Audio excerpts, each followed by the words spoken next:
Sometimes the only family we have left walks on four legs. For Jack Colton, a weathered Montana rancher who lost his wife 3 years ago, his aging border collie Duke represents everything good still remaining in his quiet world. But when Jack discovers a mysterious lump growing on Duke's side, what starts as a simple veterinary concern becomes something far more extraordinary. The lump grows larger each day, defying explanation, until the moment it finally bursts open. What emerges challenges everything Jack thought he knew about the natural world. As he seeks help from unlikely sources, a reclusive former veterinarian and a native healer, Jack finds himself drawn into mysteries that run deeper than medicine or science. But what exactly came out of that lump? And why does it seem connected to the ancient land beneath his boots? Before we jump back in, tell us where you're tuning in from. And if this story touches you, make sure you're subscribed, because tomorrow I've saved something extra special for you. The morning sun painted the rolling hills of the Colton Ranch in shades of amber and gold, casting long shadows across the weathered fence posts that had stood sentinel for nearly 4 decades. Jack Colton stepped onto his front porch, the familiar creak of the old boards beneath his boots, a sound as comforting as his morning coffee. At 58, his hands bore the calluses and scars of a lifetime spent working this land. Hands that had once held his newborn son, guided cattle through harsh winters, and 3 years ago held his wife Sarah's hand as she drew her last breath. Duke appeared from around the corner of the barn, his black and white coat catching the early light as he bounded toward the house with the enthusiasm of a dog half his age. The border collie had been Sarah's idea, a birthday gift for their son Michael when he turned 12. That boy was now 32, living in Seattle with his own family, calling every Sunday but visiting maybe twice a year.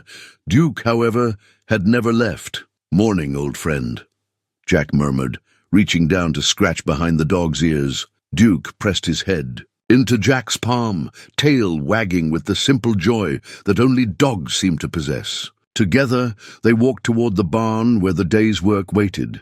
The ranch had shrunk over the years. What once sprawled across 800 acres now comprised a more manageable 300. Jack had sold parcels when times got tough, when medical bills mounted, when the loneliness after Sarah's death made the vastness feel more like emptiness than freedom. But he'd kept the heart of it, the original homestead his grandfather had built, the barn where 3 generations of Coltons had worked, the pastures where the cattle still grazed under the endless Montana sky. Inside the barn, dust motes danced, in the slanted morning light streaming through gaps in the weathered siding. The smell of hay and leather mixed with the earthier scents of animals and honest work. Jack's grandfather's saddle still hung on its wooden peg, the leather darkened with age and use. He'd bought it in 1952 with his first cattle sale, and the old man had been so proud he'd written the date on the back of the cantle in fading pencil. June 15th, 1952, the start of something good. Jack pulled on his work gloves and began checking the feed bins. Duke settled into his usual spot near the door, alert but relaxed, watching the world with the patience of a creature who understood his place in it. This routine had sustained them both through the hardest years. The quiet companionship, the shared purpose, the rhythm of seasons and responsibilities that kept a man grounded when everything else seemed to shift like sand. The cattle were already moving toward the near pasture, sensing breakfast was coming. Jack loaded the feed into the truck bed, Duke jumping up beside him with practiced ease. They drove the familiar path along the fence line, Jack's eyes automatically scanning for breaks, loose wire, anything that needed attention. This land had taught him to notice details, to read the subtle signs that meant the difference between a good year and a hard one. "Remember when Michael used to ride with us?" Jack said to Duke, who cocked his head as if he understood every word. "Boy couldn't sit still for 5 minutes in school, but out here he could work all day without complaint." Jack smiled at the memory. His son had seemed destined to take over the ranch, had talked about it through high school, even started studying agricultural management in college. But then came the internship in Seattle, the job offer, the city girl he'd fallen for. Jack harbored no resentment.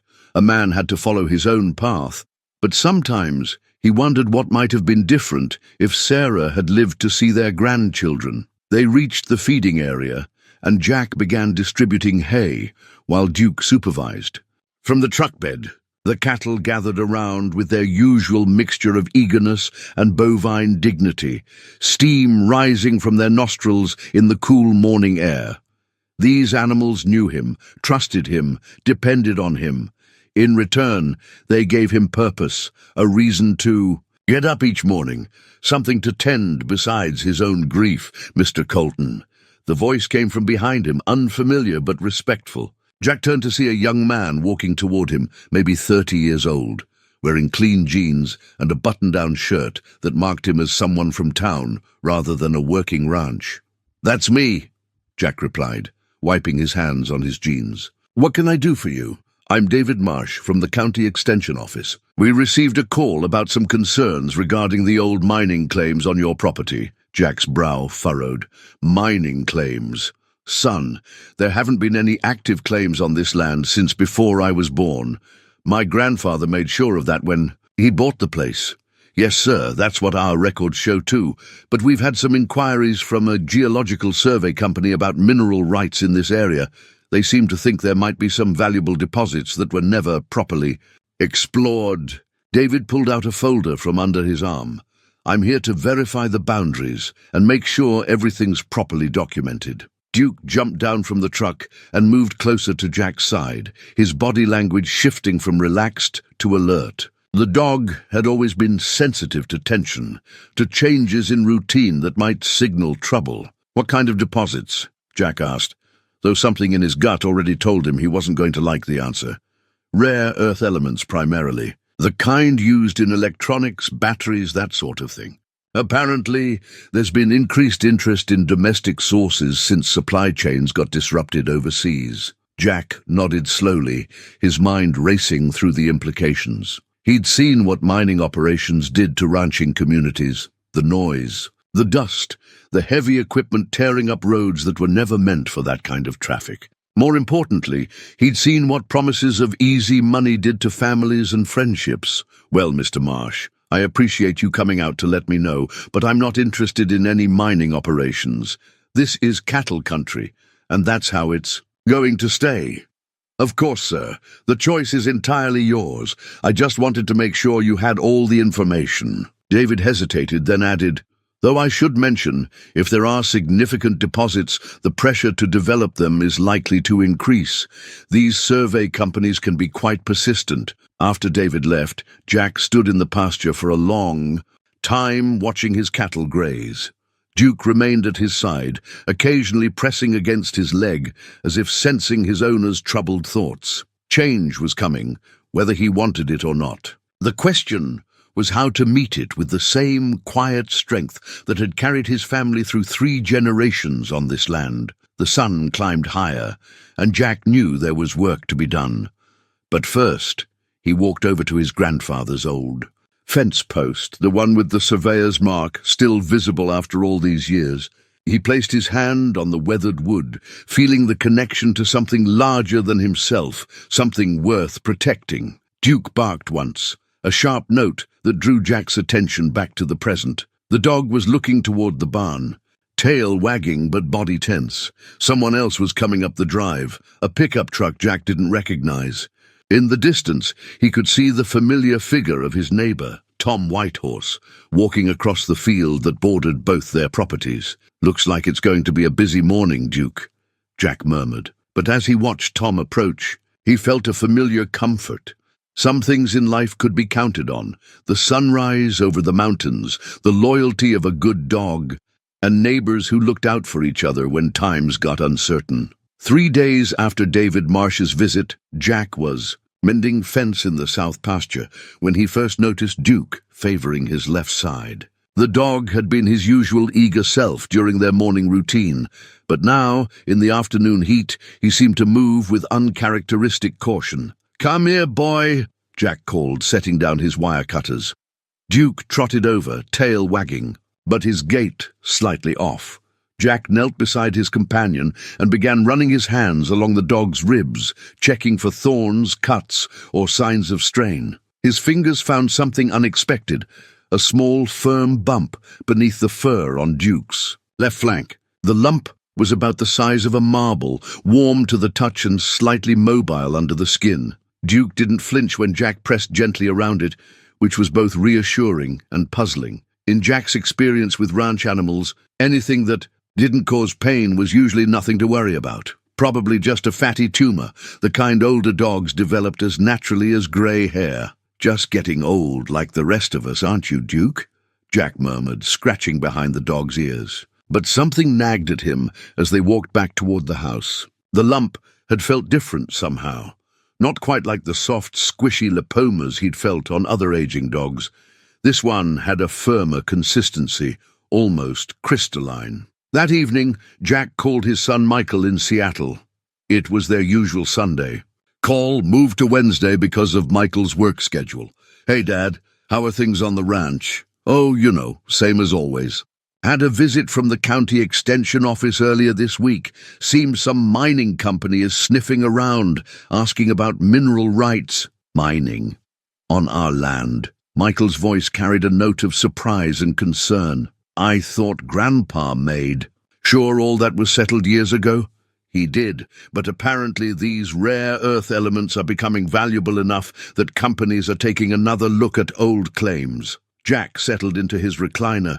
Duke curled up at his feet. "Don't worry, son. I told them I'm not interested." They talked for a while about Michael's job, his wife Jennifer's pregnancy, their second child, and the house they were thinking about buying in a better school district. Jack listened with the patient attention of a man who treasured these connections to his son's world, even as it grew further from his own. "Dad, you sound tired. Are you taking care of yourself out there?" "I'm fine, Michael, though I think Duke might be slowing down a bit. Found a little lump on his side today. Probably nothing, but I might take him to see Dr. Hanson next week." "That's good, Dad. Duke's not young anymore." Michael paused. "You know, if something happened to Duke, you might think about getting another dog, or maybe even consider moving closer to town. That ranch is a lot for one person to manage." After they hung up, Jack sat in the gathering darkness, thinking about his son's words. Move closer to town. The suggestion carried an undertone of worry that Jack understood but didn't share. This land wasn't just where he lived. It was who he was. Sarah was buried in the family cemetery on the hill overlooking the house. His parents rested there too, and his grandparents. You didn't just walk away from that kind of history. Duke stirred at his feet, and Jack reached down to pet him. His fingers found the lump again, and this time he could have sworn it felt slightly larger, but lumps didn't grow that fast, especially not benign ones. He was probably just imagining things, the way men his age sometimes did when faced with reminders of mortality. The next morning brought the first real autumn chill, frost sparkling on the grass like scattered diamonds. Duke seemed more subdued than usual during their morning routine, staying closer to Jack's side and moving with careful precision. When they reached the barn, Jack made a point of examining the lump in better light. It had definitely grown. What had been marble-sized yesterday was now closer to a ping-pong ball, and the texture had changed too. Instead of feeling uniformly firm, there were areas of different density within it, as if something was forming inside. Duke tolerated the examination patiently, though Jack noticed the dog's breathing was slightly labored. "Let's get you to Doc Hanson," Jack decided aloud. He'd known the veterinarian for over 20 years, a no-nonsense man who'd grown up on a ranch himself and understood that working animals were more than just pets. Dr. Hanson's office was in town, a converted house on Main Street that still looked more residential than clinical. The waiting room smelled of antiseptic and hay, with wooden chairs that creaked under the weight of worried pet owners. Jack had called ahead, and Hanson saw them right away. "Let's take a look at what we've got here," the veterinarian said, his weathered hands gentle but thorough as he examined Duke. After several minutes of palpation and observation, he straightened up, his expression thoughtful. "It's an unusual presentation, Jack. The growth rate is concerning. Tumors don't typically develop this quickly unless they're quite aggressive. But the location and texture don't match any malignancy I've seen before. What are you thinking, Doc? Honestly, I'm not sure. I'd like to do some x-rays, maybe get a needle aspirate to look at the cells under a microscope. Hansen paused, studying Duke's calm demeanor. The good news is that Duke doesn't seem to be in any discomfort. Whatever this is, it's not causing him pain. The x-rays revealed something even more puzzling. The lump showed up as a complex structure, with areas of different density, almost like layers of sedimentary rock. Within the center was something that looked almost crystalline, too regular and geometric to be biological tissue. I've never seen anything like this, Dr. Hansen admitted, studying the films on his lightboard. The internal structure is almost mineral-like. Could Duke have been exposed to any unusual chemicals or materials on your property? Jack shook his head. Nothing out of the ordinary. We use standard fertilizers and pesticides, same as everyone else. Though, he thought about David Marsh's visit, the mention of rare earth deposits. There was some talk about mineral deposits on my land, but that wouldn't cause something like this, would it? I wouldn't think so, but at this point, I'm not ruling anything out. Hansen turned back to Duke, who had remained remarkably patient throughout the examination. I'm going to send some blood work to the lab, see if there are any systemic changes. In the meantime, keep a close eye on him. If the lump changes significantly or if Duke shows any signs of distress, bring him back immediately. Driving home, Jack found his hands gripping the steering wheel tighter than necessary. Duke sat beside him in the passenger seat, looking out the window with his usual interest in the passing landscape. Whatever was happening to his faithful companion defied easy explanation, and that uncertainty gnawed at Jack in a way he hadn't experienced since Sarah's illness. That night, he called Tom Whitehorse. His neighbor had lived on the adjacent ranch for nearly as long as Jack had lived on his own, and if anyone would know about unusual happenings in the area, it would be Tom. I've heard the stories, Tom said after Jack described Duke's condition. My grandmother used to tell about strange things that happened near the old mining claims. Animals acting different, objects found in the ground that didn't belong there. What kind of objects? Stones that weren't quite stones, things that seemed to grow rather than form naturally. Tom's voice carried the weight of old knowledge. The tribal elders had names for phenomena that white science couldn't explain. Maybe it's time you talk to someone who remembers those stories. After hanging up, Jack walked out onto his porch. The night sky stretched endlessly above, stars sharp and bright in the thin mountain air. Duke joined him, moving more slowly than usual but still eager for companionship.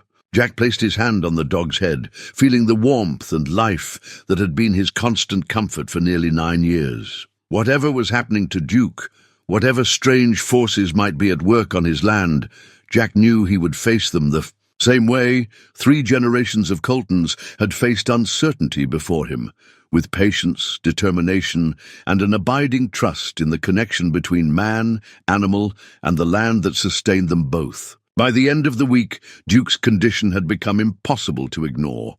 The lump had grown to the size of a tennis ball, its surface taking on an unusual mottled appearance that seemed to shift color depending on the light. More troubling was Duke's behavior. He'd begun spending long periods staring at the ground in specific spots around the ranch, as if seeing something Jack couldn't perceive. Jack found himself checking on the dog constantly, running his hands over the growth with increasing concern. The texture continued to evolve, developing ridges and valleys that felt almost geological. Dr. Hansen had called with the blood work results, which showed elevated mineral levels that made no medical sense. I've consulted with colleagues at the veterinary school, Hansen had said over the phone. Nobody's seen anything remotely similar. The mineral concentrations in Duke's blood suggest he's been ingesting significant amounts of rare earth elements. But there's no obvious source. That conversation led Jack to examine his property with new eyes. He walked the fence lines with Duke, noting where the dog showed particular interest in the ground. There were 7 locations where Duke would stop, nose to the earth, sometimes whining softly as if hearing sounds Jack couldn't detect. Each spot was unremarkable to human senses, ordinary Montana soil and grass, but clearly meant something to the dog. On Thursday afternoon, Jack's contemplation was interrupted by the arrival of another visitor. This time, it was a woman in an expensive SUV, her business attire and confident bearing marking her as someone accustomed to getting what she wanted. "Mr. Colton, I'm Margaret Voss from Titan Earth Resources.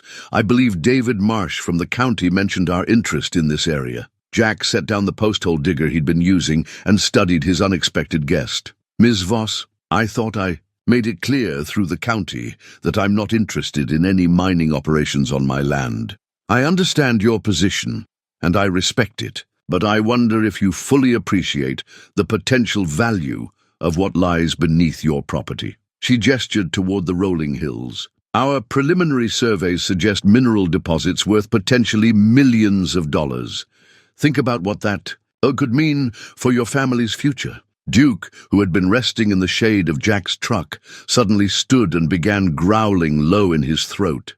His hackles rose as he stared at Margaret Voss, displaying an aggression Jack had never seen from the normally gentle dog. "Duke, easy," Jack commanded, but the dog remained tense, every muscle coiled as if preparing for a threat. Margaret took a step back, her confident facade slipping slightly. "Is he dangerous?" "No, ma'am. Duke's never shown aggression toward anyone in his life." Jack moved between the dog and the woman, troubled by his companion's reaction. "I think we should continue this conversation another time. I've got work to finish before dark." "Of course. But, Mr. Colton, I hope you'll consider our proposal seriously. Companies like ours have ways of obtaining mineral rights even when landowners are initially reluctant. It would be much better for everyone if we could reach an amicable agreement."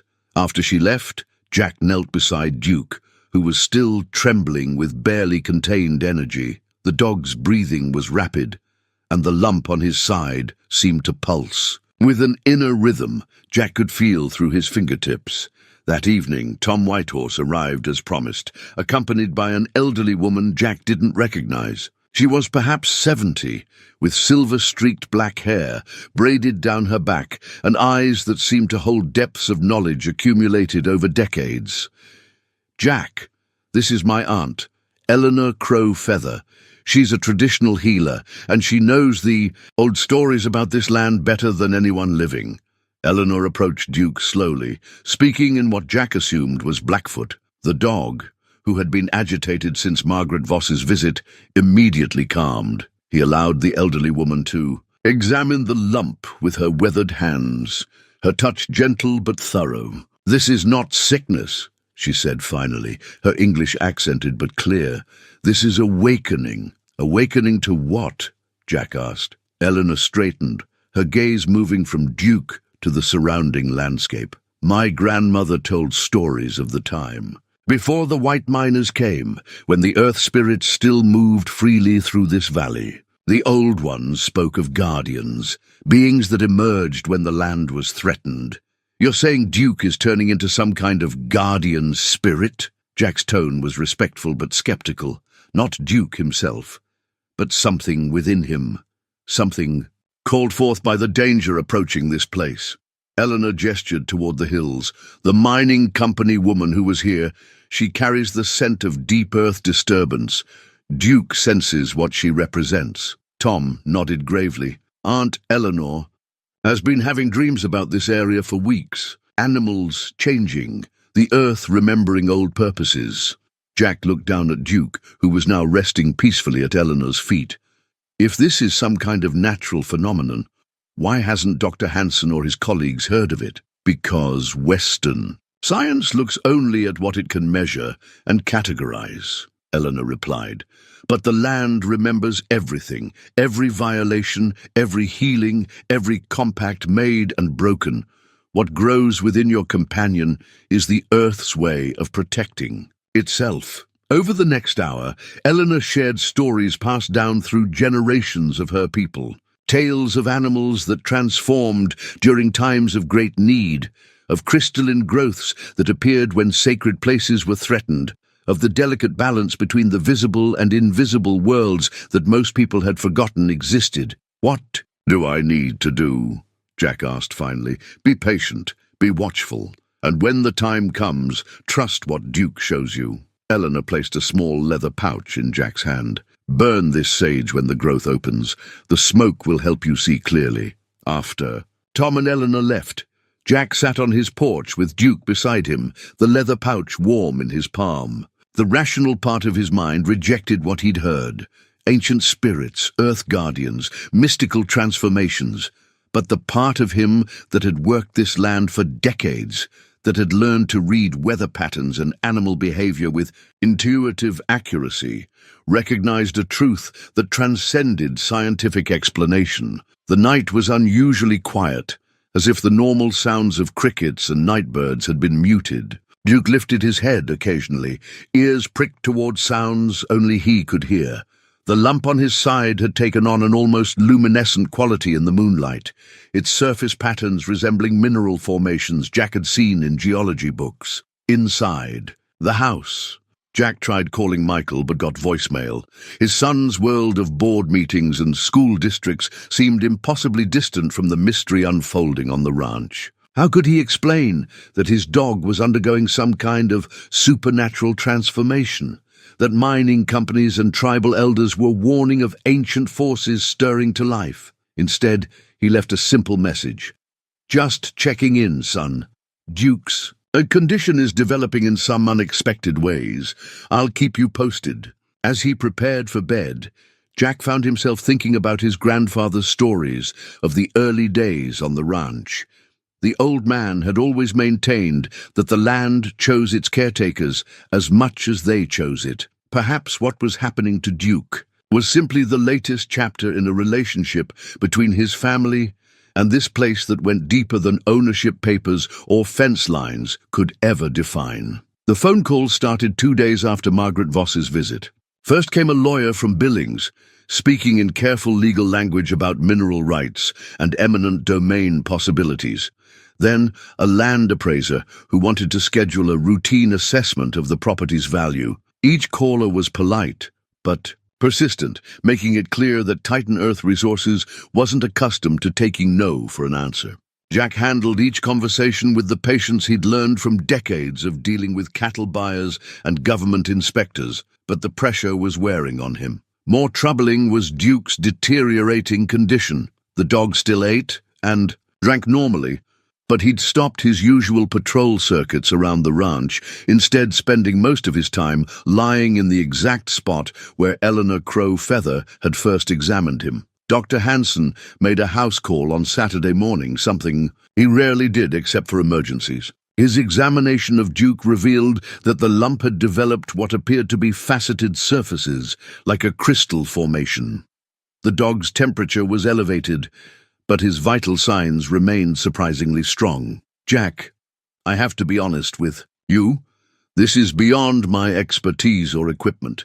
I've been in touch with the Veterinary Research Hospital at Colorado State, and they're interested in seeing Duke if you're willing to make the trip." Jack looked down at his faithful companion, who seemed more alert when the veterinarian was present, as if understanding the gravity of the situation. What would they want to do to him?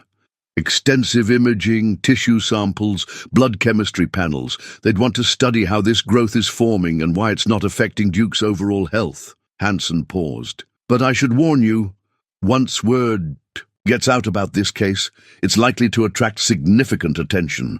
Medical journals, research papers, possibly media interest." The thought of Duke becoming a laboratory curiosity made Jack's stomach tighten. "What if we just let it run its course? Monitor him here and see what happens naturally?" Hansen's weathered face showed his conflict between professional curiosity and genuine care for both dog and owner. "That's certainly your choice. But if this growth continues to develop at its current rate, we could be looking at some serious complications, and if it ruptures on its own—" He didn't finish the sentence, but Jack understood the implication. Without proper medical supervision, Duke could suffer unnecessarily, or even die from internal bleeding or infection. That afternoon, Jack found himself walking the ranch boundaries with a new purpose. He carried his grandfather's old surveying maps, comparing the hand-drawn property lines with the locations where Duke had shown unusual interest in the ground. The pattern that emerged was troubling. Each of the 7 spots Duke had identified lay along what appeared to be a geological formation that ran roughly northeast to southwest across the property. At the 5th location, near an old stock pond, his grandfather had dug in the 1960s. Jack noticed something that made him kneel for a closer look. The soil here had an unusual grey-green tint, and when he scraped away the surface grass, he found small crystals embedded in the earth. They were translucent and geometrically perfect, unlike any natural formation he'd seen before. Duke appeared beside him, moving more slowly than usual, but still eager to investigate. The moment the dog's nose touched one of the crystals, his whole body went rigid. The lump on his side began to pulse with visible rhythm, and Jack could swear he heard a low humming sound coming from within it. "Easy, boy," Jack murmured, gently pulling Duke away from the crystals. "Let's head back to the house." But as they walked home, Jack pocketed several of the strange formations. That evening, he placed them on his kitchen table and studied them. Under a magnifying glass, the crystals seemed to contain internal structures, patterns of light and shadow that reminded him of circuit boards or neural networks. The phone rang just as he was putting the crystals away. This time, it was Michael, and his voice carried an urgency Jack hadn't heard before. "Dad, I got a strange call at work today. Someone claiming to be from a mining company, asking questions about our family property. They seemed to know an awful lot about our situation." "What kind of questions?" "Whether you had power of attorney for medical decisions, whether I was involved in property management decisions, that sort of thing." It felt like they were probing for leverage. Michael's voice tightened with concern. "Dad, these people aren't just interested in buying mineral rights. They're gathering intelligence like they're planning some kind of campaign." Jack felt a chill that had nothing to do with the evening temperature. "What did you tell them?" "Nothing useful, but Dad, maybe it's time to get a lawyer involved. If they're willing to track me down in Seattle, they're more serious than we thought." After hanging up, Jack sat in his kitchen, staring at the crystals on his table. The mining company's escalating pressure, Duke's inexplicable transformation, Eleanor's warnings about ancient guardians. It all seemed connected in ways his practical rancher's mind struggled to accept. Duke appeared in the doorway, moving with careful precision. The lump on his side had grown even larger, now roughly the size of a softball, and its crystalline facets caught the kitchen light in patterns that seemed almost hypnotic. But what struck Jack most was the intelligence in the dog's eyes, a depth of awareness that seemed beyond normal canine consciousness. "You understand all this better than I do, don't you, boy?" Jack said softly. Duke approached the table and fixed his gaze on the crystals. The humming sound returned, louder now, and Jack realized it was coming from both the formations on the table and the growth on Duke's side. They were resonating with each other like tuning forks, finding the same frequency. Suddenly the crystals on the table began to glow with a soft, blue-green light. Duke's lump pulsed in perfect synchronization, and for a moment Jack felt as if he was seeing the ranch from a completely different perspective. Not as a collection of pastures and buildings, but as a living system of energy and connection that extended deep into the earth. The vision lasted only seconds, but it left Jack with an unshakable conviction. Whatever was happening to Duke was part of something much larger, something that predated human settlement of this valley by millennia. The mining company's interest wasn't coincidental. They had detected the same geological anomalies that were now manifesting in his dog. Outside, a wind began to rise, carrying sounds that seemed almost like voices calling from the hills. Duke lifted his head, listening to frequencies Jack couldn't hear, and for the first time since this all began, Jack saw something like anticipation in his companion's eyes. The growth on Duke's side was preparing for something, and deep in his bones, Jack knew that whatever was coming would change not just his understanding of his land, but his understanding of the relationship between the seen and unseen worlds that had always existed side by side on the Montana prairie. Jack woke before dawn to find Duke standing at the bedroom window, motionless as a statue. The dog's profile was silhouetted against the pale morning light, and the lump on his side had developed what appeared to be a network of veins or channels that glowed faintly beneath the skin. When Jack approached, he could hear that humming sound again, now constant and somehow purposeful. "What is it, boy? What do you see out there?" Duke turned to look at him, and Jack felt a jolt of recognition. The intelligence in those brown eyes was no longer entirely canine. There was something ancient there, something that had been awakened by whatever process was transforming his faithful companion. Outside, 3 black SUVs were parked along the fence line of his property. Men in business suits were walking the perimeter, some carrying surveying equipment, others taking photographs.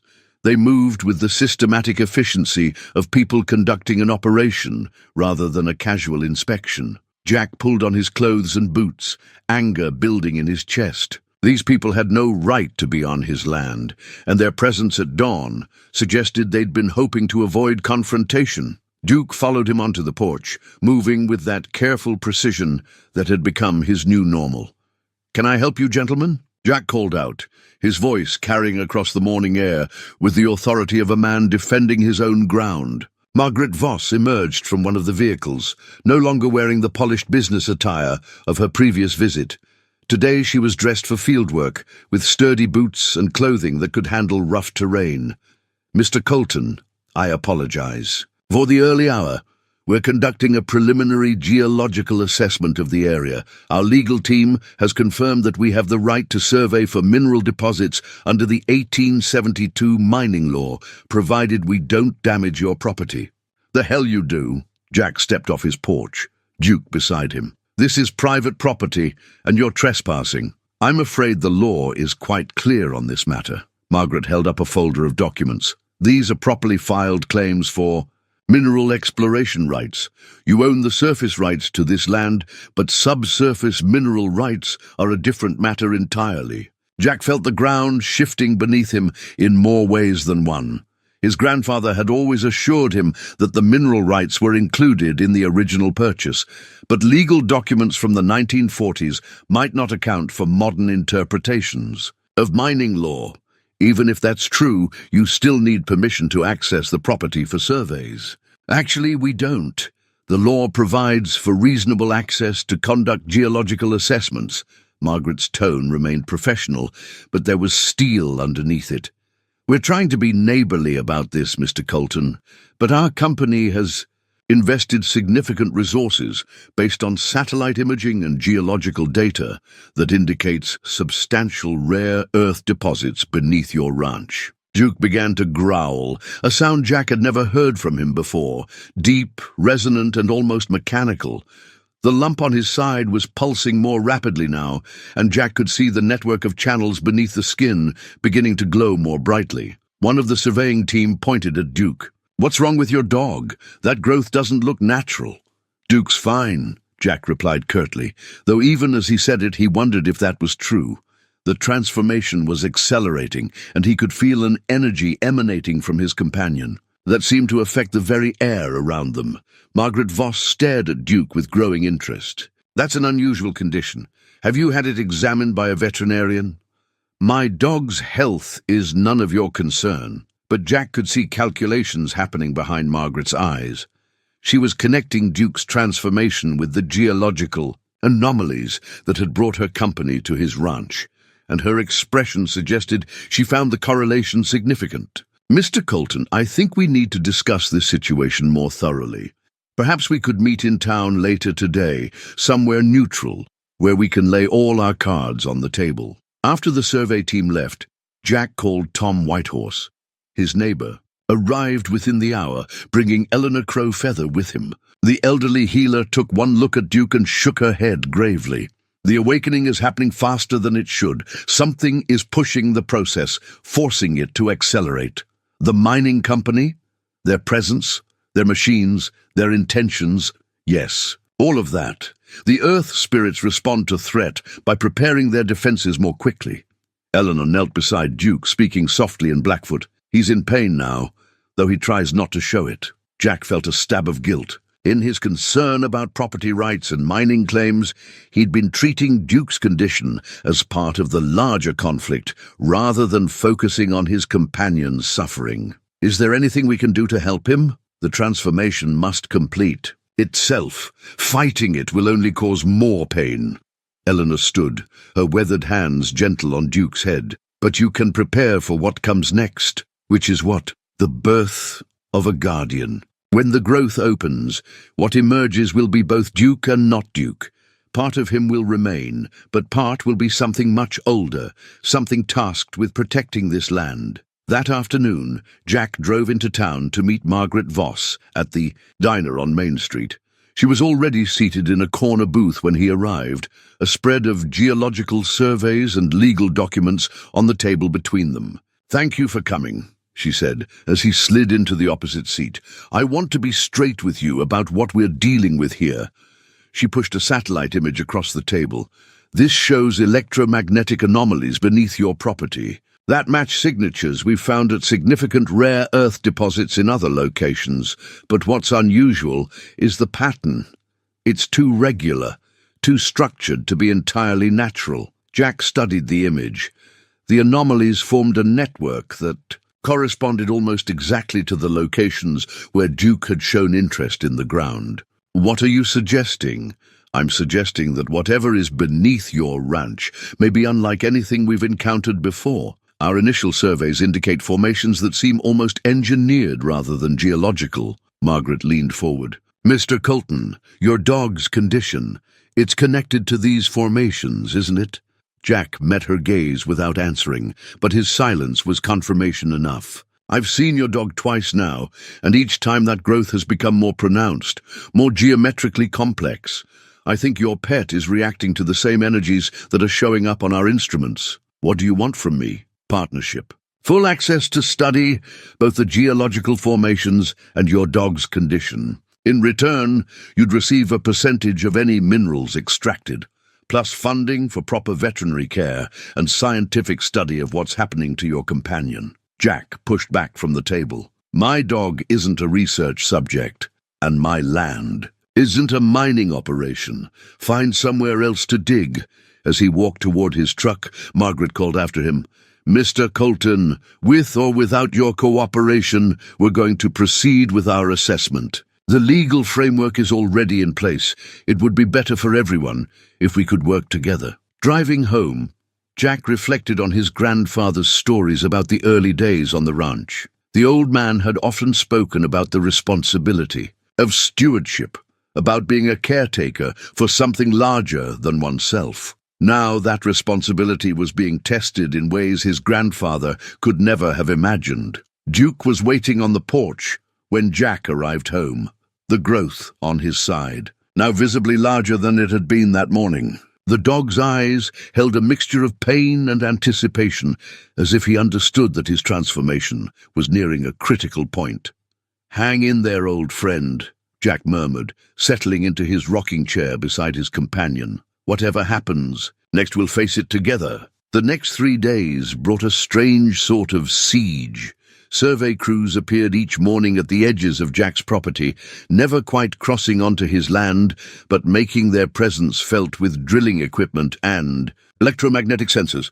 Duke's condition continued to deteriorate, though deteriorate wasn't quite the right word. He was transforming in ways that defied medical explanation.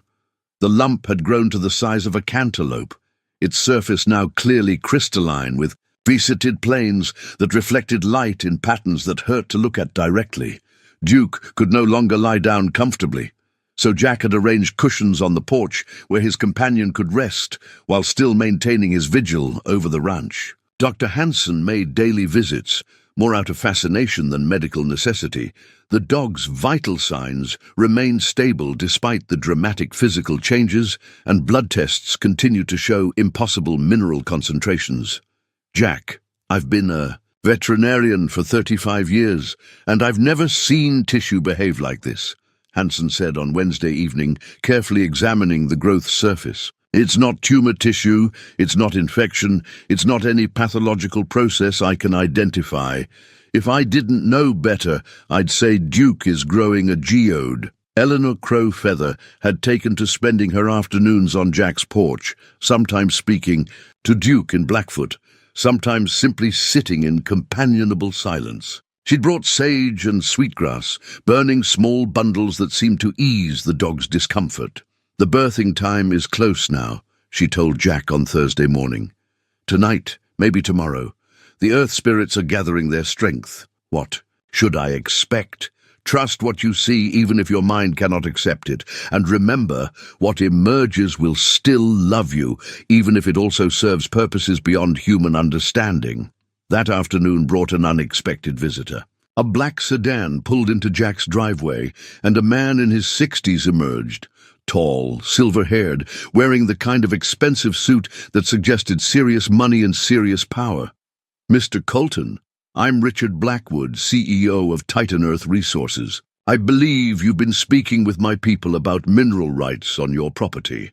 Jack didn't invite him onto the porch, but Blackwood approached anyway, his confident stride faltering when he caught sight of Duke, the growth on the dog's side was now clearly visible from a distance, its crystalline surfaces catching the afternoon sun. My God, Blackwood breathed. The reports were accurate. What reports? Our geological team has been documenting unusual phenomena in this area for weeks. Electromagnetic anomalies, mineral formations that don't match standard geological models. And now, he gestured toward Duke, Blackwood's entire demeanor had changed from corporate smoothness to barely contained excitement. Mr. Colton, do you understand what you have here? This isn't just about rare earth mining anymore. What's happening to your dog suggests the presence of formations that could revolutionize our understanding of crystalline structures and mineral formation processes. Duke isn't a scientific specimen. Of course not. But Mr. Colton, think about the implications.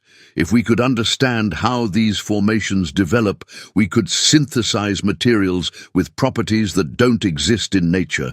The technological applications would be limitless. Duke, who had been resting quietly throughout the conversation, suddenly lifted his head and began that deep, resonant growling. The growth on his side began to pulse with bright blue light, and Jack felt the air around them crackle with energy.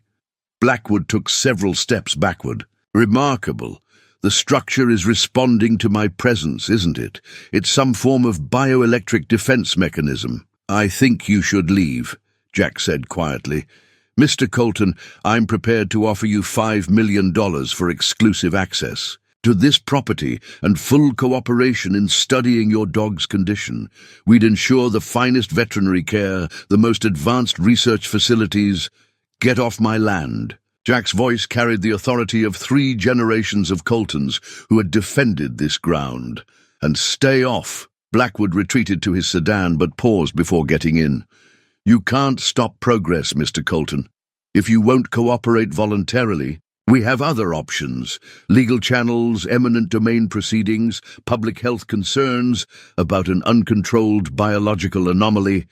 The threat hung in the air as the CEO drove away, leaving Jack alone with Duke, and a growing sense that events were spiraling beyond his control. That evening, Eleanor and Tom arrived with supplies. More sage, bottled water from a sacred spring, and a blanket woven with traditional patterns that Eleanor said would provide spiritual protection during the birthing process. It will happen tonight, Eleanor said with certainty, settling into her chair beside Duke. The earth spirits have chosen their moment. As darkness fell, the 3 humans maintained their vigil, while Duke rested as comfortably as possible on his cushioned bed. The growth on his side had taken on an internal luminescence that pulsed in rhythm with his heartbeat, and occasionally Jack could see movement within the crystalline structure, shadows shifting like something alive was stirring. Inside, around midnight, Duke began to whimper softly. The growth was changing more rapidly now, its surface developing hairline cracks that glowed with blue-white light. Eleanor began chanting in Blackfoot, her voice low and rhythmic, while Tom kept watch on the perimeter of the property. Easy. Boy, Jack murmured, stroking Duke's head. We're right here with you. The dog's breathing became more labored, and the network of veins beneath his skin began to glow more brightly. Jack could feel heat radiating from the growth, and the humming sound had become almost musical, a complex harmony of frequencies that seemed to resonate with the earth itself. At 2:17 a.m., Duke lifted his head and looked directly into Jack's eyes.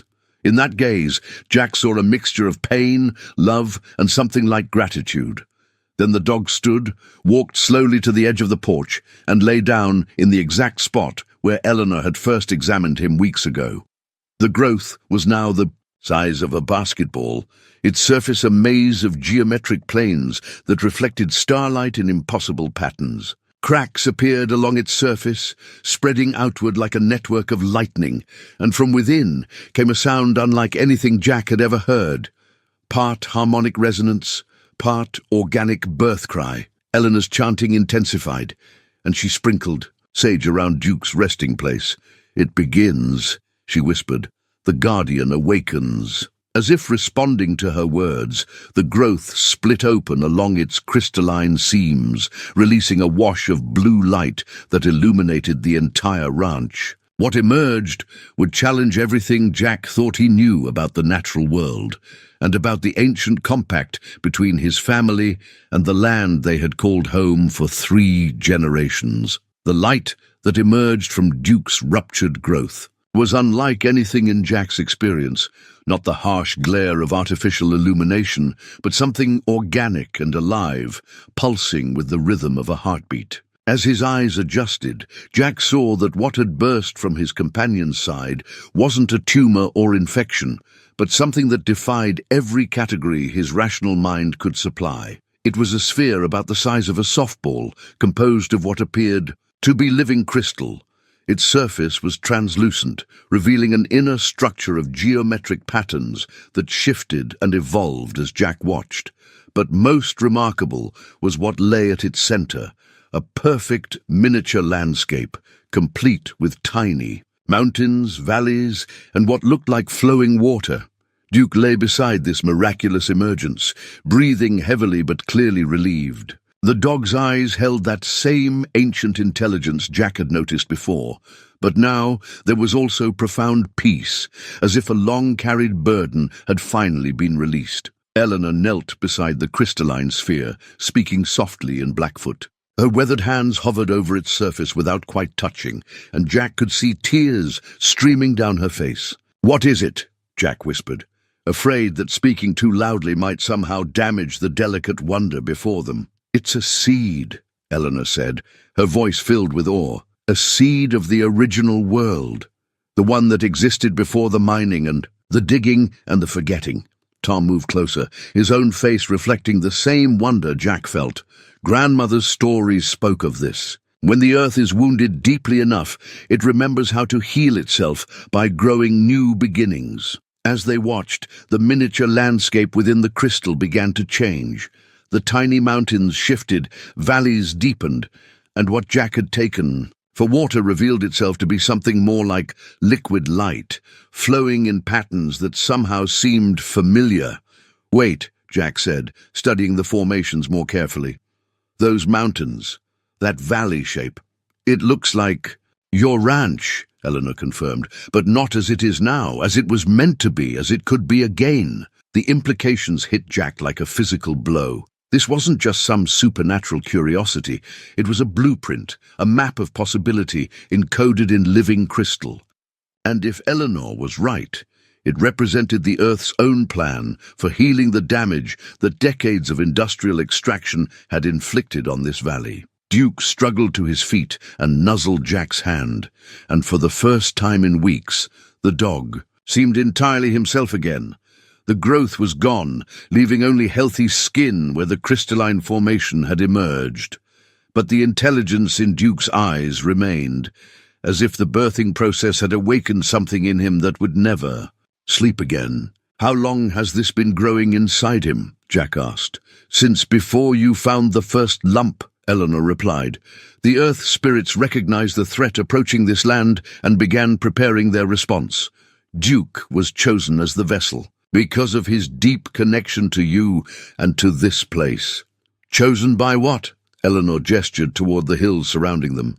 By the same forces that guided your grandfather to buy this particular piece of land, that kept your family here through drought and recession and loss. This ranch sits on what our people call a heart place, a point where the earth's spiritual energy comes closest to the surface. Jack thought about his grandfather's stories, the old man's inexplicable certainty that this land was special, worth fighting for no matter what difficulties arose.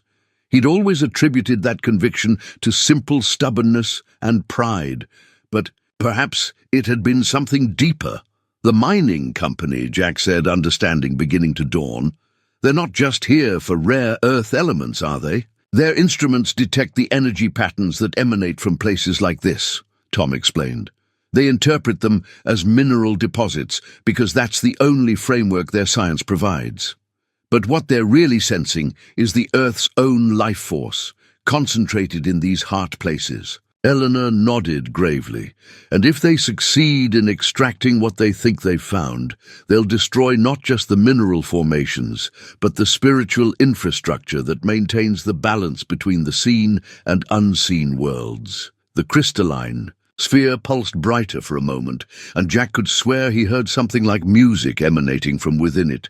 A complex harmony that seemed to incorporate the sounds of wind through grass, running water, and the deep, slow breathing of the earth itself. "So what do we do with it?" Jack asked. "We plant it," Eleanor said simply, "but not yet. First it must mature, must gather strength from contact with those who will protect and nurture what grows from it." Over the next hour, they moved the crystal into Jack's house, placing it on the kitchen table where the artificial formations Jack had found in his soil still lay. The moment the two types of crystal came into contact, both began to resonate with renewed energy. The formations from the ground seemed to reach toward the sphere like plants growing toward light, while the sphere itself pulsed with increasing complexity. "They're connected," Jack observed. "The stuff I found in the soil, it's all part of the same system, isn't it?" "The Earth has been preparing for a long time," Eleanor confirmed. "Growing the infrastructure needed to support what will emerge from the seed." As dawn approached, Duke settled onto his favorite spot on the porch, looking more content than he had in weeks. The ordeal of carrying and birthing the crystalline seed had aged him.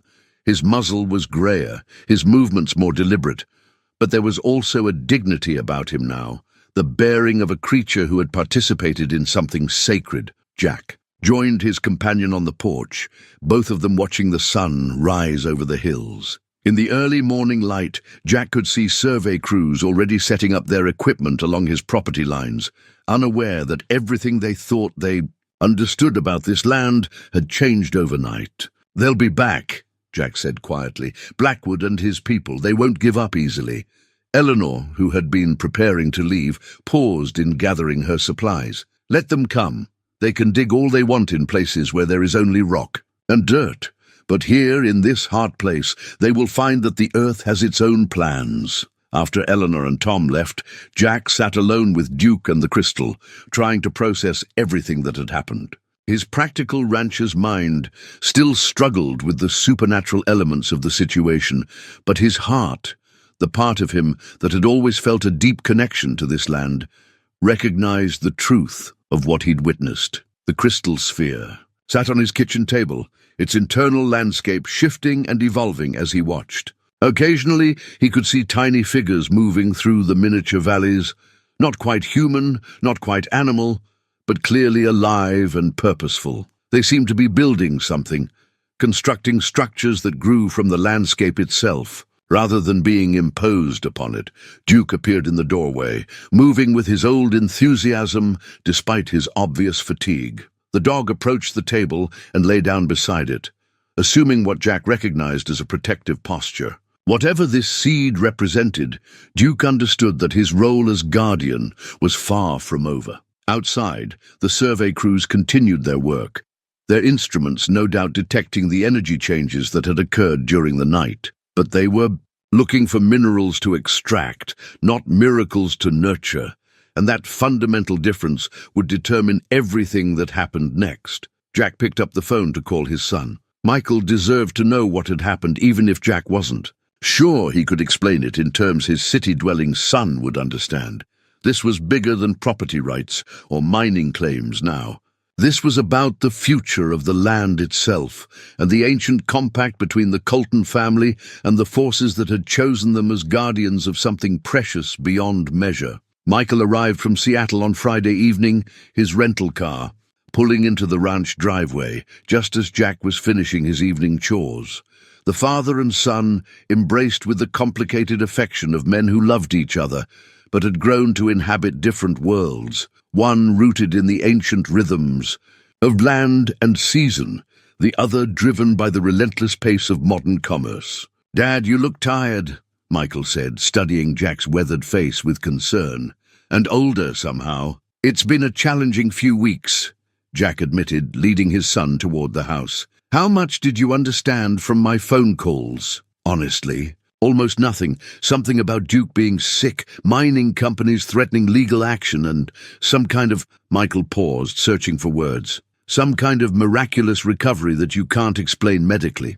They reached the porch where Duke was resting, and Michael knelt to greet the dog he'd grown up with.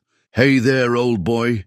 Dad says you've been through quite an ordeal." Duke's tail wagged, but Jack noticed how the dog's attention remained partially focused on the house, where the crystal seed waited on the kitchen table.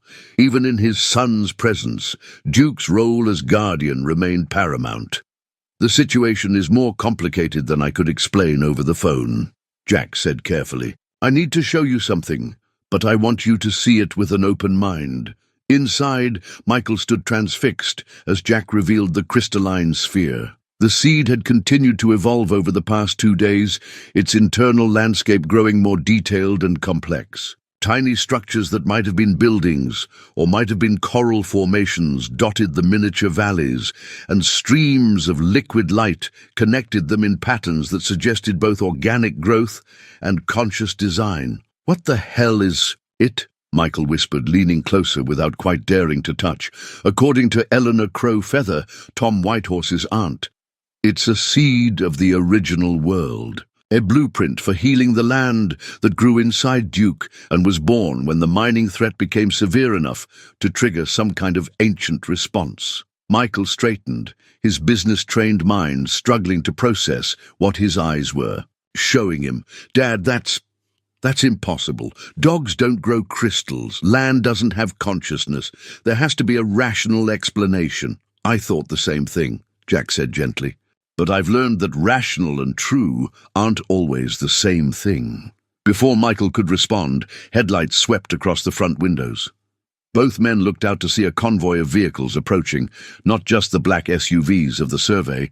Crews, but larger trucks carrying industrial equipment. "They're not waiting for legal approval," Jack realized grimly. "Blackwood's moving forward regardless of my objections." Father and son watched as the convoy parked along the property line, and men began unloading drilling equipment by the glow of portable floodlights. The message was clear. Titan Earth Resources was establishing a permanent presence, legal niceties notwithstanding. Jack's phone rang. Margaret Voss's voice was crisp and professional when he answered. "Mr. Colton, I'm calling to inform you that we've received emergency permits to begin mineral assessment drilling on your property. A federal judge in Billings ruled that the potential national security implications of rare earth deposits override individual property rights in this case. That's impossible. I never received notification of any court proceedings. The proceedings were expedited due to the strategic nature of the minerals involved. You'll receive the paperwork by courier tomorrow morning, but we're authorized to begin operations immediately." Jack felt the walls of his carefully ordered world closing in. "What if I refuse to allow access? Then you'll be in contempt of a federal court order, subject to arrest and seizure of the property. Mr. Colton, we tried to do this cooperatively. Now we're operating under judicial mandate." After hanging up, Jack found his son staring at the crystal seed with new intensity. "Dad, I may not understand what this thing is, but I know what it represents. If that mining company is moving this aggressively, they've detected something extraordinary on our land, something worth breaking the normal rules to obtain. Which means we need to document everything. get legal representation, and prepare for a fight that's going to attract national attention. Michael pulled out his phone. I'm calling my firm's litigation department. If the federal government is involved, this has implications beyond just our property. While Michael made his calls, Jack walked outside to where Duke remained on guard duty. The dog looked up at him with eyes that held both affection and ancient wisdom, and Jack felt the weight of responsibility settling on his shoulders like a familiar coat. We're in for it now, boy, he murmured, scratching behind Duke's ears. Whatever that seed represents, they want it badly enough to steamroll every legal protection we thought we had. Tom Whitehorse arrived within the hour, followed by Eleanor and several other members of the tribal community whom Jack had never met. They moved with quiet purpose, carrying sage bundles, drums, and other items that suggested they were preparing for something more than a simple visit. The Earth Spirits spoke to us in dreams, Eleanor explained, as they gathered on Jack's porch. They showed us what would happen if the mining machines reached the heart place beneath your land. What did you see? Darkness spreading like poison through the underground waters. The connection between spiritual worlds severing.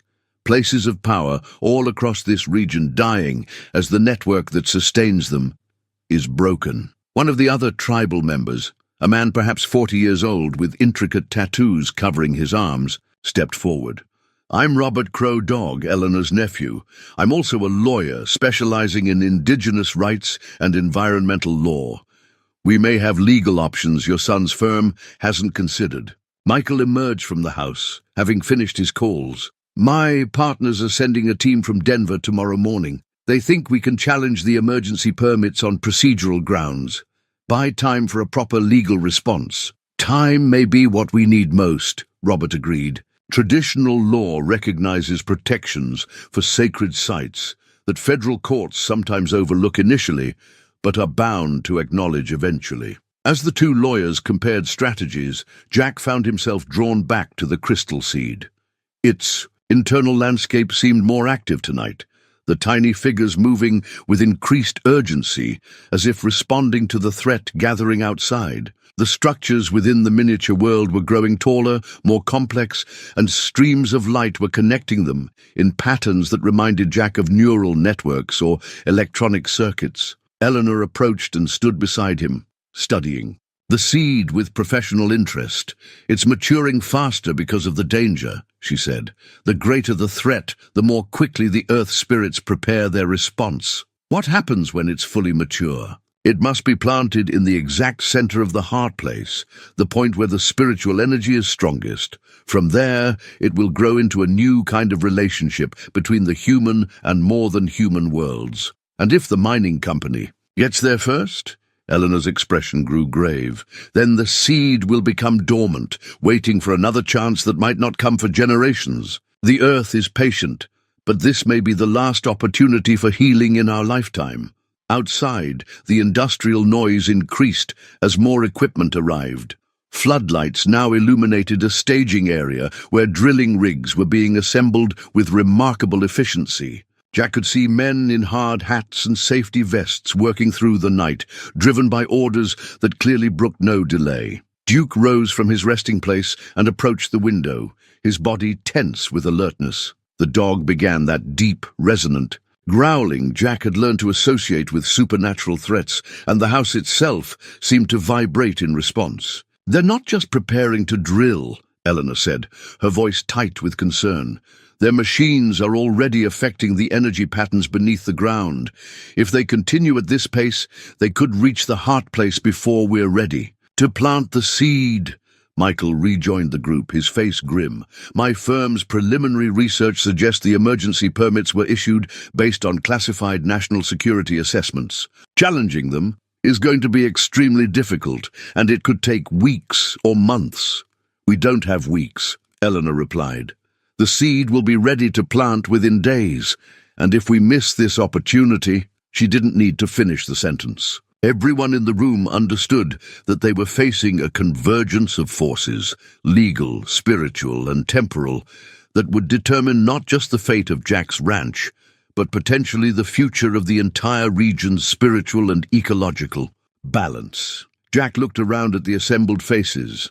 His son representing the world of law and commerce, Eleanor and her people carrying the wisdom of traditional knowledge, Duke maintaining his vigil as a bridge between worlds. They were an unlikely alliance, but perhaps that was what the situation required, a bringing together of different ways of knowing in service of something larger than any individual interest. "What do we need to do?" Jack asked simply.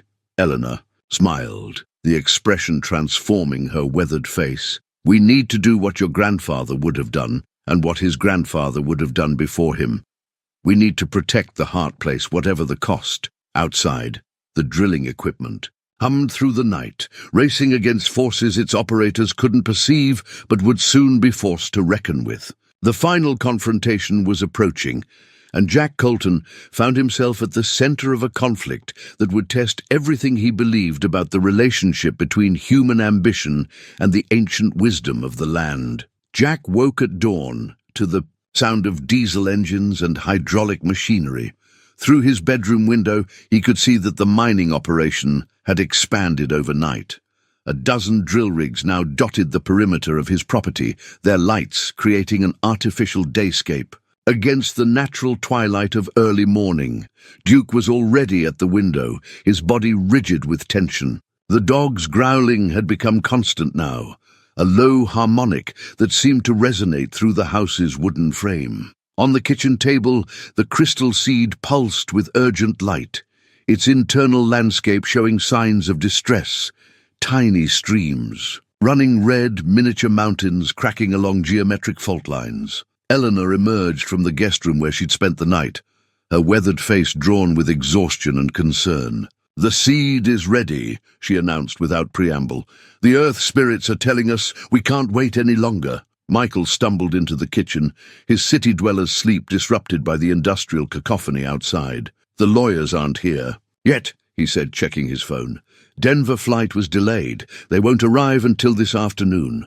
"Legal solutions won't matter if we're too late," Eleanor replied, carefully lifting the crystal seed from the table. It felt warm in her hands, alive with purpose. "The Heart Place is approximately 2 miles north of here, at the highest point on your property. We need to reach it before the drilling machines disrupt the energy patterns that allow the planting.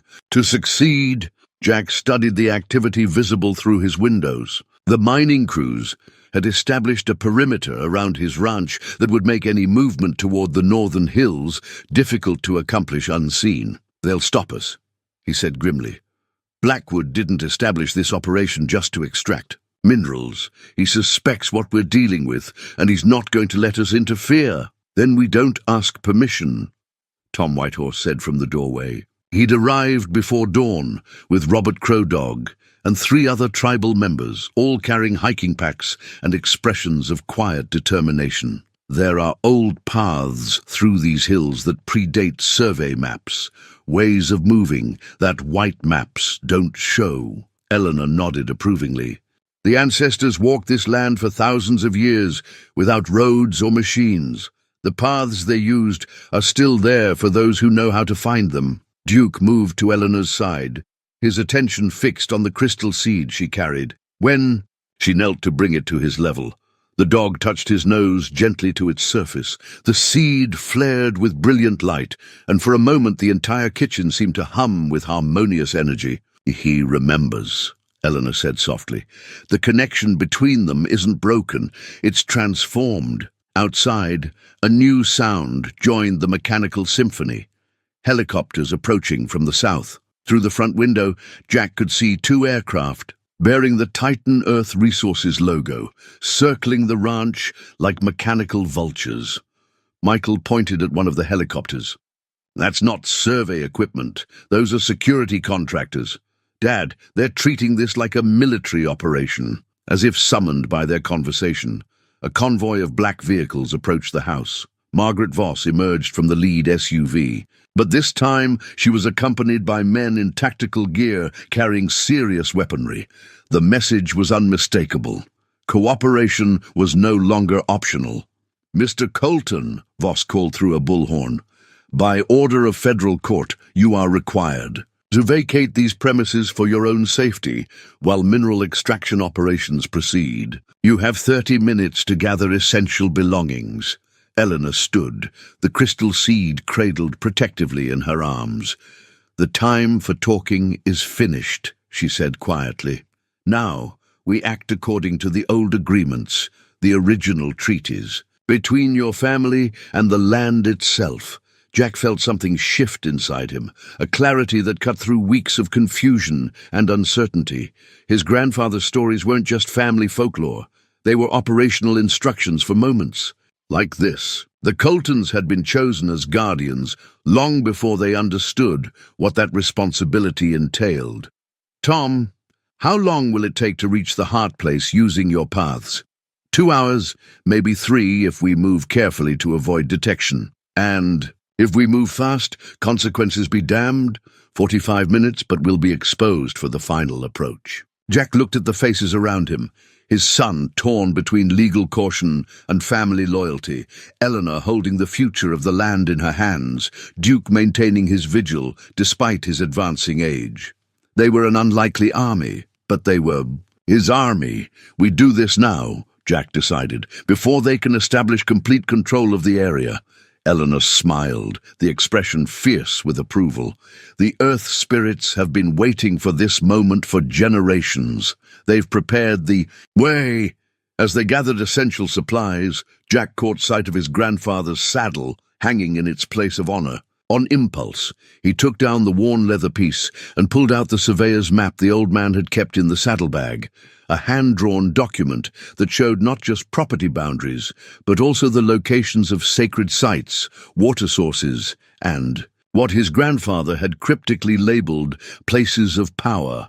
The Heart Place Eleanor described was marked on his grandfather's map with a symbol Jack had never understood, a circle containing a tree whose roots extended in 7 directions. Now finally, he knew what the old man had been trying to preserve for future generations. Duke moved to the door, his body language clearly indicating readiness for whatever lay ahead. The dog had carried the seed within himself for weeks, and now he would guide them to the place where that sacrifice would find its purpose. Outside, the helicopters continued their surveillance while drilling operations intensified. Time was running out, but Jack Colton, grandson of Guardians, keeper of ancient trusts, was finally ready to fulfill the destiny that had been shaping his family for 3 generations. They left the house through the root cellar, emerging from the storm doors into a world transformed by industrial invasion. The ancient paths Tom led them along seemed to pulse with their own energy, as if the land itself was guiding their steps away from the mechanical intruders. Duke moved with surprising agility for his age, his protective instincts overriding physical limitations. Eleanor carried the crystal seed wrapped in traditional blankets, its glow visible even through the heavy fabric. Michael stayed close to his father, his business suit replaced by hiking clothes that made him look younger, more like the boy who had once worked these hills. They moved in single file along a ridge that provided cover from the helicopters while offering views of the mining operation below. Jack was amazed by the scale of the industrial deployment. In less than 24 hours, Titan Earth Resources had established what looked like a permanent extraction facility. They're not just exploring, Robert Crowdog observed quietly. They're preparing for large-scale operations. This level of investment suggests they know exactly what they're looking for. Halfway to their destination, Eleanor stopped abruptly. The crystal seed had begun to vibrate in her arms, its internal light growing brighter. Something's wrong, she said, unwrapping the seed to examine it more closely. The spiritual disruption from the drilling is affecting it.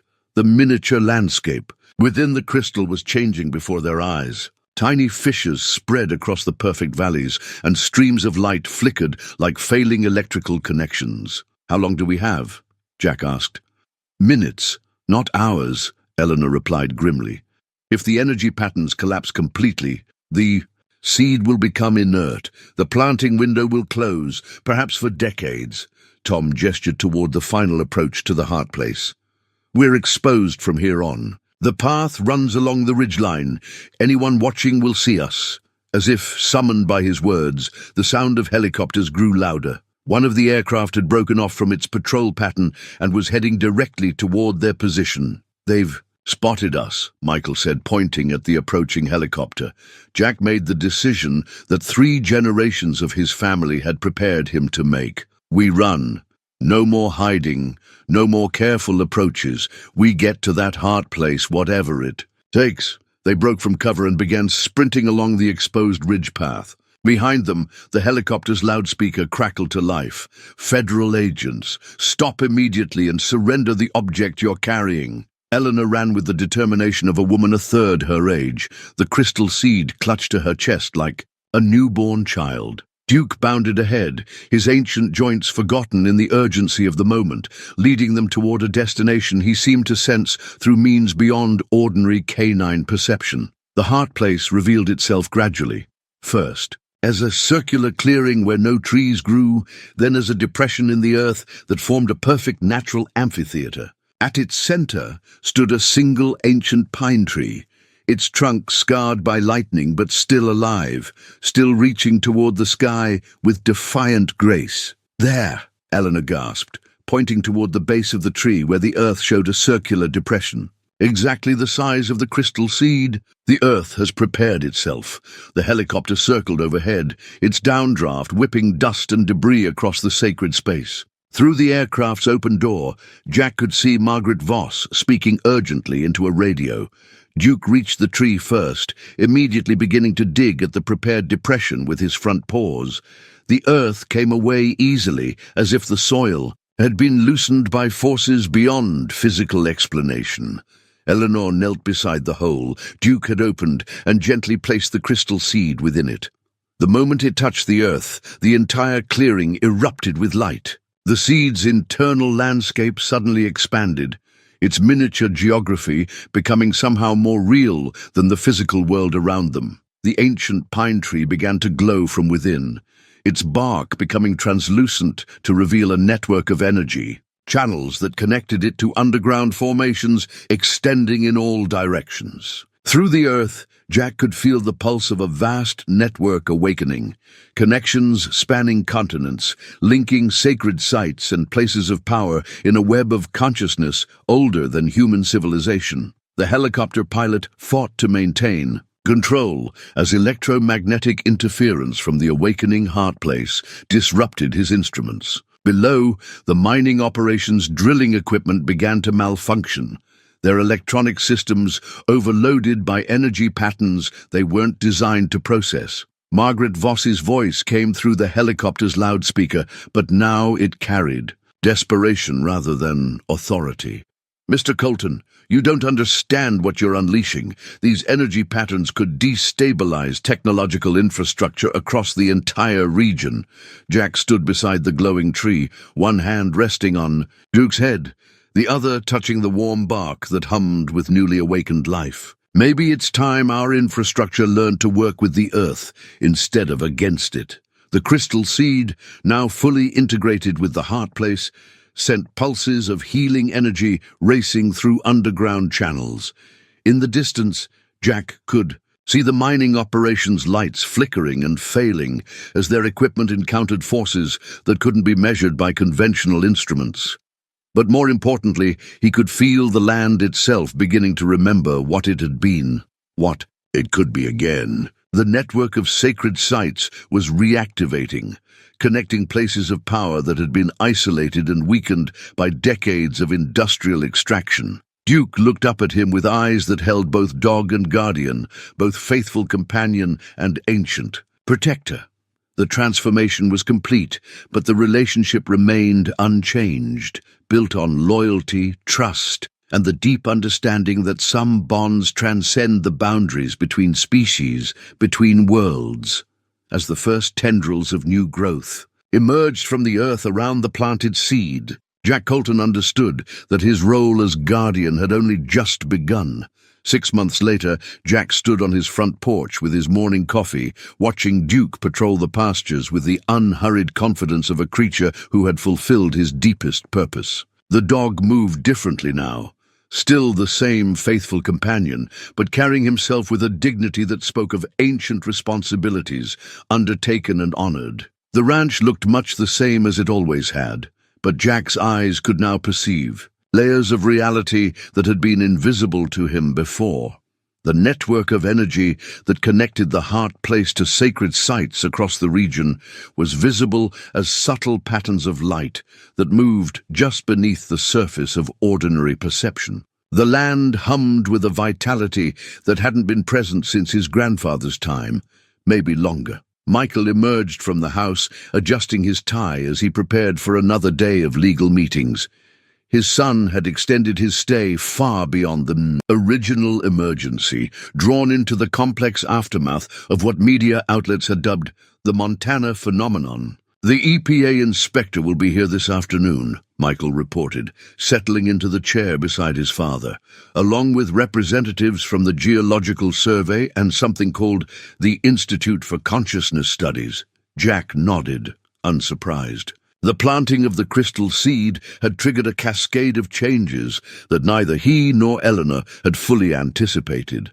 The mining equipment failures had been just the beginning. Across a 100-mile radius, electronic devices began exhibiting enhanced efficiency, almost as if they were drawing power from previously unknown sources. Solar panels and wind turbines in the region started producing energy outputs that exceeded their theoretical maximums. More remarkably, the network of underground energy channels had begun to affect the ecosystem itself. Plants grew faster and stronger.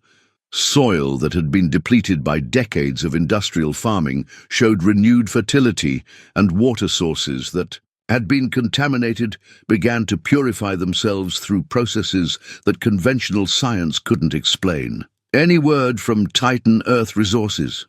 Jack asked.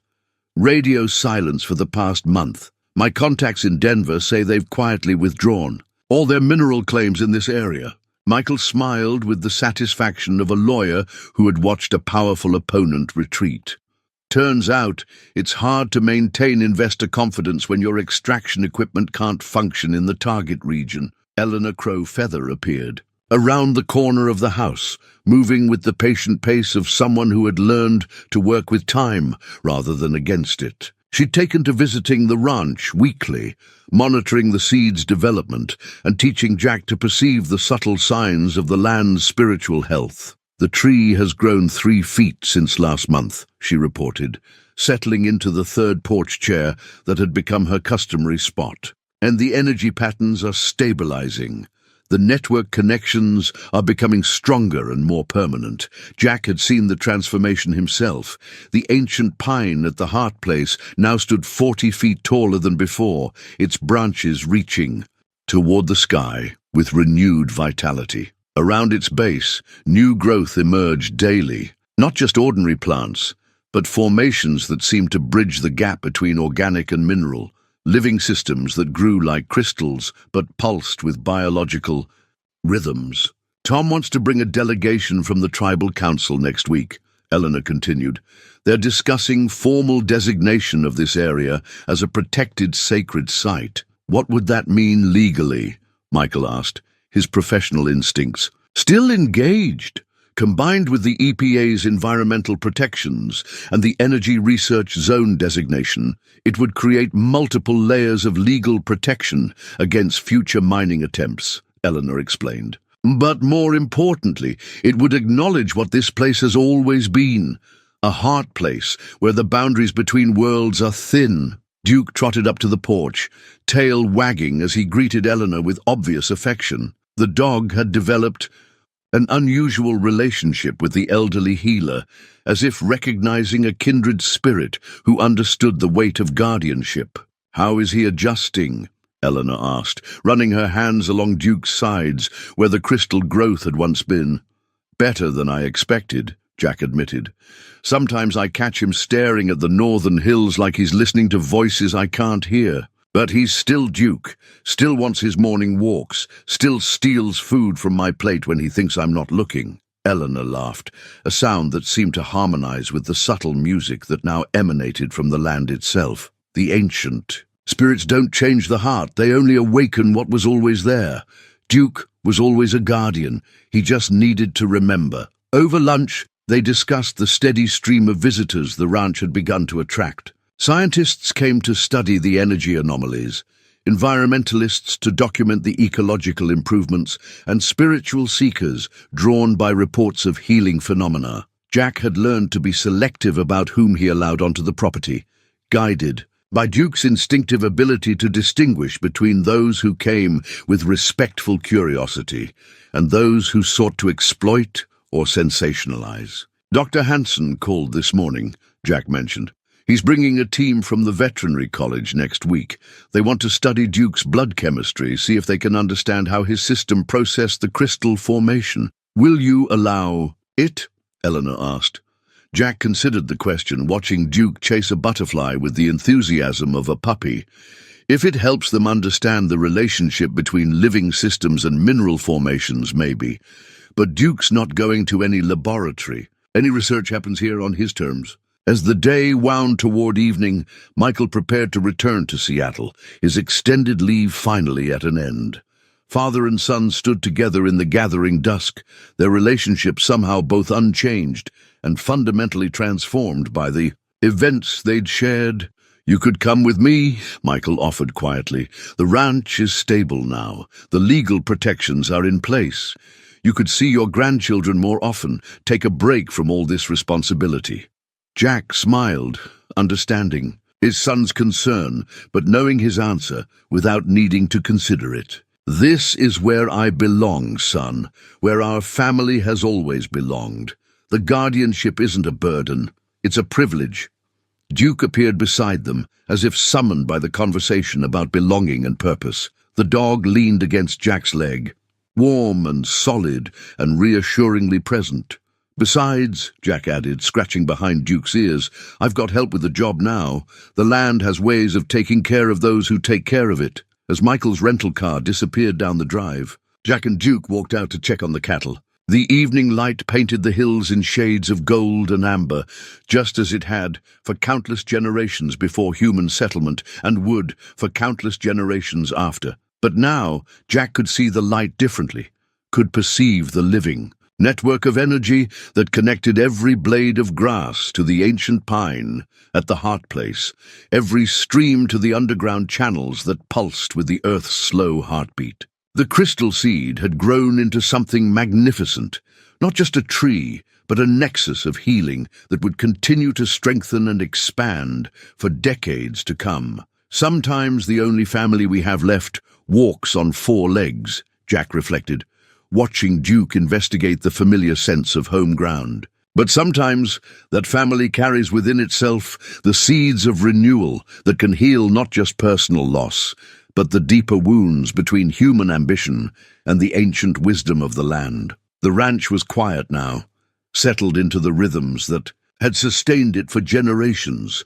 But it was a different kind of quiet, not the silence of emptiness, but the peace of a place that had remembered its true purpose and found guardians worthy of that sacred trust.